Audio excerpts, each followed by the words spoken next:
자, 보성파워텍 주주분들 반갑습니다. 안녕하세요. 보통의 웰콘입니다. 자, 우리 보성파워텍 오늘 조금 머리를 빼꼼 돌고 있는데요. 어떻게 좀 추세를 돌려줄 수 있을지 한번 오늘 살펴보려고 하는데요. 아직까지 좀 구독을 안 하신 분들은 열심히 구독과 좋아요 눌러주시면요. 제가 앞으로도 꾸준히 보성파워텍에 대한 점수들 그리고 앞으로 전망들 분석해서 보여드릴 테니까 많은 응원 부탁드리도록 하겠습니다. 자, 근데 제가 눈을 의심했습니다. AI 점수가요, 되게 높아요. 경쟁력, 재무 건전성, 성장성 이렇게 높은 점수가 맞나 해가지고 제가 엔진도 계속 뜯어보고 분석을 여러 차례 걸쳐서 해봤는데 정말 괜찮더라고요. 자, 그만한 이유는 우리 보성파워텍 주주분들도 보성파워텍이 하고 있는 사업들 전망들을 아시기 때문에 괜찮은 부분이다라고 아실 겁니다. 자, 그런데 다만 좀 점수가 깎인 부분이 두 가지인데요. 수급이랑 차트입니다. 차트와 수급이 깨졌다라는 내용입니다. 일단 외국인들에 대한 거래들도 활발하지가 않고요. 기관들 수급 있긴 하지만 거의 없다고 보는 게 맞습니다. 그래서 외국인 기관들에 대한 개입 그리고 거래량이 상당히 좀 미미하다 정도로 보시는 게 좋을 것 같고, 중기적인 추세가 꺾였어요. 이게 좀 가장 흠집입니다. 그래서 지금 가격 전략을 한번 보시면요. 하단은 최대 14%까지 열려 있다라고 지금 이야기를 하고 있는데 상단은 8.2% 정도 수준밖에 안 열려 있어요. 그래서 지금 왼쪽에 투자자별 수급 흐름만 본다고 하더라도 개인들이 상당히 아주 공격적으로 지금 매수하고 있는 포인트 보이시죠? 그래서 요 개인들의 물량이 조금 부담이 되는 구간이다 정도로 이해를 하시면 좋을 것 같습니다. 자, 그래서 뭐 개인 투자자들이 많이 산다고 안 올라가는 것은 아니니 일단 구체적으로 한번 보자면 여러분들 아마 제가 이 보성파워텍 영상을 여러 번 찍어드렸기 때문에 여러분들 매입 단가도 저한테 많이 말씀들을 해주셨거든요.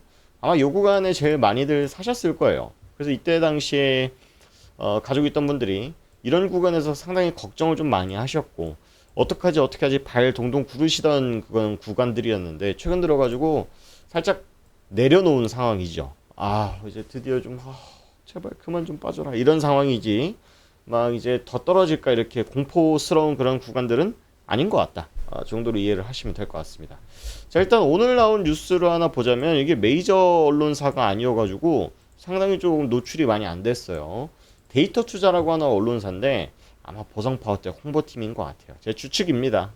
자, 보성파워텍 500kV HVDC 765V 킬로볼트 초고압 강간 철탑 실적 본격화되고 있다. 1000kV급 시험 인프라 국가 전력망 공약한다라고 지금 이야기를 하고 있습니다.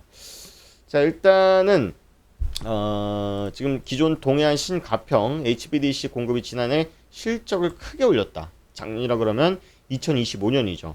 그래서 이 올해에도 한국전력이 동해안 동서울 구간에 500kV HVDC 강간철탑을 추가 발주하는 등 초고압 송전망 투자가 이어지고 있다라고 지금 이야기를 하고 있는데, 이게 지금 입찰을 넣은 곳이 딱 한 곳이다라고 하고 있어요.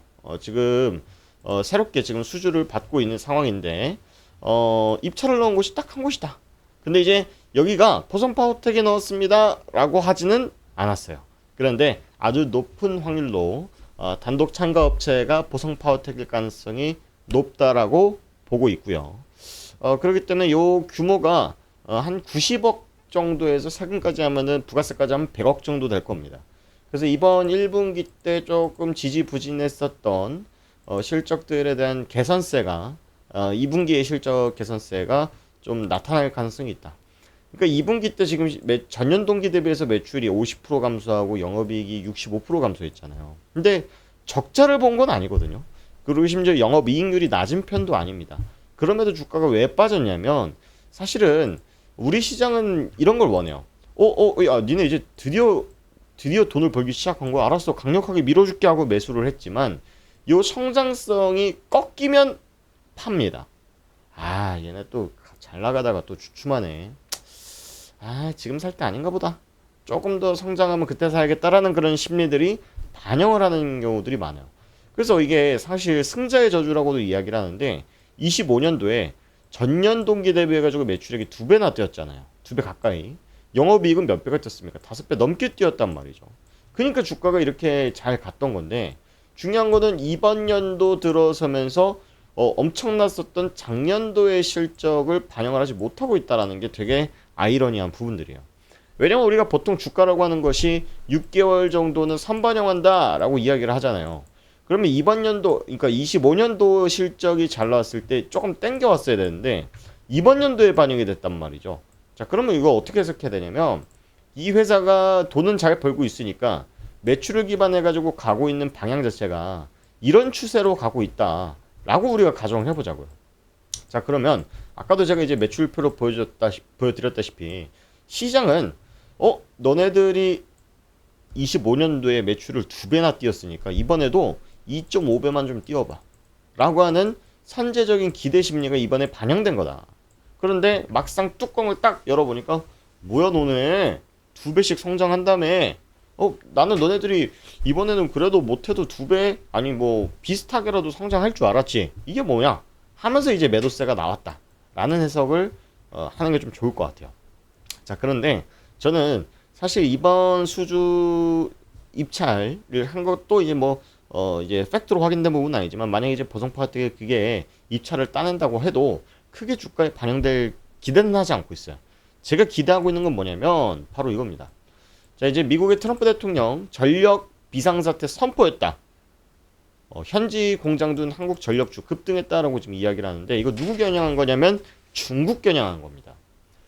자, 도널드 트럼프 대통령이 외국산 전력기기가 미국 전력망의 국가안보와 사이버 보안을 위협할 수 있다. 이거 비상사태야 라고 지금 이야기를 하고 있는데 그러면서 데이터 센터 인공지능 확산으로 전력망 투자를 대폭 늘리고 있다.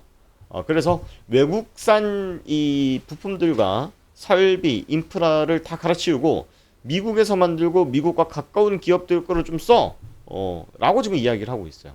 그래서 사실 이건 호재인지 악재인지 좀 헷갈릴 수도 있는데 사실은 이게 조금 이 트럼프 대통령의 의도 자체를 해석해 보자면 겨냥하는 것 자체가 미국 말고 다른 국가는 다 아웃 이런 느낌이 아니라 중국을 겨냥한 거거든요. 야, 중국이 아무리 싸고 좋다고 하더라도 중국 언제든지 우리 뒤통수 칠 거니까 중국 거 쓰지 마 라고 하는 얘기라서 결국은 우리나라의 그 전력 기업들이 수혜를 볼 가능성이 있다라고 해석해도 나쁘지 않을 것 같아요. 자, 그런데 이 얘기를 꺼내드린 이유가 뭐냐면 보성파워텍이 최근에 계속 이 우리나라 쪽에 대한 수주에 집중을 좀 하고 있는 그런 상황이잖아요. 그런데 얘네들이 우리나라 쪽에서만 사업을 했던 거는 또 아니거든요. 보시면 2004년도 필리핀, 2018년도 전후로 필리핀, 2018년도 필리핀. 근데 금액이 적지가 않았어요. 그때 당시 기준으로도. 그쵸? 그래서 실질적으로 얘네들이 해외 수주에 대한 노력들만 좀 한다 그러면 미국뿐만 아니라 지금 모든 국가들이 전력 때문에 문제거든요, 여러분들. AI 데이터 센터 전기 엄청 먹습니다. 그래서 이것 때문에 지금 문제가 난리가 아닌데 만약에 이제 뭐 유럽 쪽이라던가 또는 뭐 일본 쪽이라던가 이런 쪽에서의 이런 만약에 수주, 송전탑이라던가 이런 수주들이 나온다라고 했을 때는 아주 큰 기대를 걸어볼 수 있지 않을까라는 생각을 해볼 수 있다라는 거예요. 자, 그래서 우리가 전력이라는 인프라 자체에서는 전기를 많이 만들 수 있는 그런 발전기도 필요하고요. 그거를 이동시킬 HVDC 같은 이제 보성파워텍이 하고 있는 그런 사업 같은 물건들도 분명히 필요할 수밖에 없기 때문에 이번 AI 그런 붐에서 보성파워텍도 분명히 수혜를 받을 수 있을 것 같다. 심지어 이제 어제 이 엔비디아 젠슨항 CEO가 컨퍼런스 콜에서 그랬습니다. 이제는 AI라고 하는 산업 자체가 성숙기에 접어들었다. 이제 손익분기를 넘어섰기 때문에 전방위적인 사업 영역에서 성장세가 두드러지게 나타날 거다라고 좀 이야기를 했단 말입니다. 단순히 반도체, GPU, CPU 이런 쪽뿐만 아니라 전력, 뭐 여러 가지 사업들에 있어서 동반해서 성장을 할 것이다 라는 그런 이야기를 하면서 오늘 전력주들이 그래도 강세를 보였던 거거든요. 그래서 이제 보성파워텍도 그런 관점으로 해석을 해보시면 좋을 것 같다 라고 좀 보시면 좋을 것 같고요.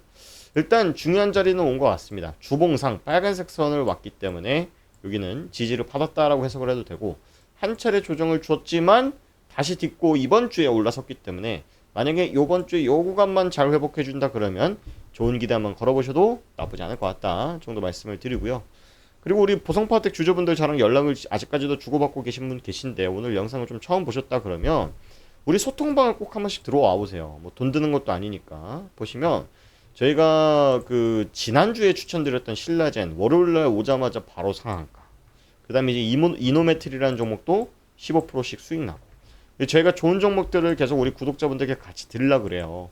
물론 이제 보성파워텍 내가 몰빵해서 뭐 살 돈도 없어요 라고 하신 분들도 계시지만 만약에 여유 있으신 분들은 저희가 드리는 종목으로 조금 수익을 같이 보셨으면 좋겠다. 대신 여러분들께서 해주시는 구독과 응원, 그 다음에 이제 따뜻한 댓글이 저한테도 도움이 되기 때문에 저도 여러분들께 투자 관점에서 도움을 좀 드려보고 여러분들께서도 어려운 시장에서 혼자서 막 매매하려고 하시기보다는 정보를 좀 받아가 보셨으면 좋겠지 않나 라는 의도에서 제가 이제 구독자 소통방 실전 매매방 운영하고 있는 거니까요.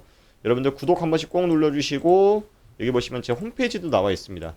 제가 이제 뭐 하는 사람인지 개인 투자자, 저도 여러분들 같은 개인 투자자인데 제가 TV방송에 초청 나왔던 거, 실전 투자자들 입상했던 내용들 이런 것들 다 올려놨으니까 한 번씩 확인해 보시면 좋을 것 같고요. 여러분들 그 아까 제가 보여드렸던 실전 매매방 들어와 보시려면 여기 첫 번째 링크 누르시고요. 어렵지 않아요. 10초면 됩니다. 첫 번째 이제 보성파워텍, 그 다음에 여러분들 매입가, 나 얼마에 샀어요 남겨주시면, 보성파워텍은 좋은 기업이죠. 근데 이제 좋은 회사라고 모두 수익이 나는 게 아니니까 내 상황에서 어떻게 대응해야 되는지에 대한 전략들 제시해 봐 드릴 테니까 매입가 남겨주시면 되고, 아까 보셨던 실전 매매방 들어와 보고 싶다 1번 2번, 그 다음에 보유 종목에 대한 리포트 받고 싶다 3번 누르시면 됩니다. 참고로 말씀드리지만 저 유료 리딩방이나 유료 강의하는 사람 아닙니다.